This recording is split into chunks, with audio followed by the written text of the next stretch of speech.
You often hear, well, we're a violent species and we'll always have war. It's naive, it's utopian, it's romantic to think otherwise. Now, I happen to be as cynical as anyone else about human nature. I think Homo sapiens is a nasty piece of work.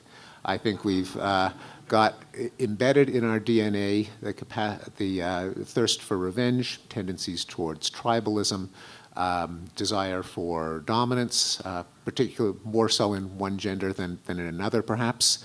On the other hand, the human brain is a pretty complicated place, and that's not all that we have packed into those 100 billion neurons. We also have a capacity for empathy. Now, granted, by default, we tend to empathize with our friends and families and babies and cute little fuzzy animals, and anyone else is on their own. But the circle of empathy can expand, and we can start to empathize with people who don't look like us.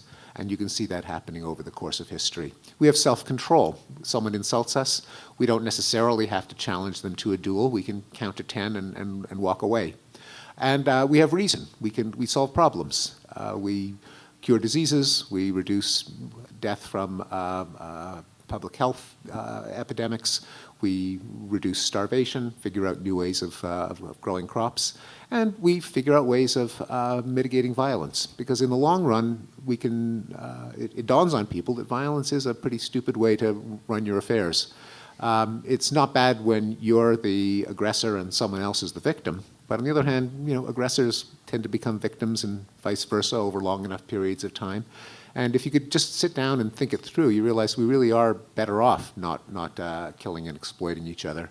The question is, how do you get there from here? And it isn't easy, but there are a number of tricks and institutions and laws and practices and changes in norms which my colleagues here at the table have been speaking about and perhaps will speak about more.